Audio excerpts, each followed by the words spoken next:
আপনি 100টা লিস্ট করেন, 100টার মধ্যে 90টা মাদারচোদ, 90টা হ্যাকার, 90টা অ্যান্টিনা ইউজ করতেছে। অ্যান্টিনা ইউজার আপনি ধরতেও পারবেন না। এফএফসি মোড দেখেন আপনি, 100টার মধ্যে আমি 100% বলতে পারবো এখানে কম হলে 60 থেকে 70টা hacker, legit hacker. Black dragon ভাই বলছে আপনি রাগ করলেও সেই কিন্তু সত্য কথা বলছে। শুনেন ভাই, সত্য কথা কখন হইতো? যখন আমাদের ইথিক্স ঠিক থাকতো, বুঝছেন? আমরা বাঙালিরা যারা আছি, আন্ডারডগ টিম হোক বা এই যে আপকামিং টিম যেগুলো উঠতেছে বা যারা খেলতেছে, আমাদের মতো বাইঞ্চ দান নাই।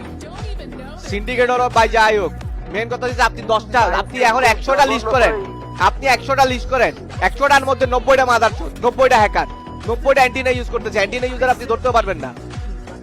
আমি তো কইতেছি যে আমি এই বছর পর্যন্ত আরো হয়তো বা বিপিএল আসতে পারে, আরো টুর্নামেন্ট আসতে পারে আমাদের লোকালের জন্য। আমি তো বললাম যে এই বছর শেষ পর্যন্ত খেলবো, আমি হয়তো ডিসেম্বর পর্যন্ত ওয়েট করতাম, কিন্তু আমাদের পোলা পায় না, আমাদের বাংলাদেশি মানুষের এমন মাদারচোদ, এরা এমন ভাবে হ্যাক ইউজ করতেছে। এফএফসি মোড দেখেন আপনি, 100টার মধ্যে আমি 100% বলতে পারবো এখানে কম হলে 60 থেকে 70টা হ্যাকার, লেজিট হ্যাকার, আর বেশ কয়েকজন হচ্ছে ম্যাচ মেকার। এফএবিপিএল 66টা টিম কোয়ালিফাই করছে, ওখানে 25টা হ্যাকের জন্য বাদ। আচ্ছা, কয়েকটা ধরনের ব্ল্যাক লিস্টের জন্য বাদ গেছে, ওটা একটা মিসকনসেপশন, ওটা আসলে গ্যারানার ফিক্স করা উচিত যে ব্ল্যাক লিস্ট নরমাল রিপোর্ট খেলে ব্ল্যাক লিস্ট হয়, এটার জন্য হয়তো বা কিছু টিম বাদ যেতে পারে, একটা বা দুইটা, অল্প কিছু সংখ্যক। সবাই ব্ল্যাক লিস্ট খায় না, সবাই ব্ল্যাক লিস্ট খায় না, কখনো কয়েকজন খাইছে, আর বাকি সবগুলা হ্যাকার ঠিকই। তো এই যে হ্যাকার গুলা, এডি কারা, কারে বিশ্বাস করবেন আপনি? একটা প্লেয়ার, আমি গেছিলাম আগের বার, তো বহুত কথা বলছি এফএফসি মোড নিয়ে।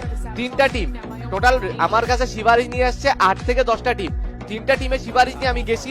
আমি আমাদের কান্ট্রি হেডের সিভারিজ করছি, যে কান্ট্রি হেড আছে, যে ভাই এরা লেজিট, এই যে দেখেন আমার ভিডিও দিছে, এরা কোনো ম্যাচ মেকিং করে নাই, এরা কোনোভাবে ম্যাচ মেকিং করে না। এই যে ভিডিও নেন, ওদের পুরো ড্রাইভ সহ আমি দিলাম, আমি ওরে চ্যালেঞ্জ করতেছি যে ভাই ও না, এটা সম্ভব না, যেটা পসিবল না। আমি গ্যালানার যে আমাদের কান্ট্রি হেড আছে, ওরে বলতেছি আমি যেটা পসিবল না। এরপরে যখন চেক করতেছে তখন দেখে যে 3টা হ্যাকার। তাহলে আমার মুখটা রইল কই? কার জন্য কথা কম আমি? হ্যাঁ, কার জন্য কথা কম? সবই তো বাঞ্চ, কথা বলবো আমি কার সাথে?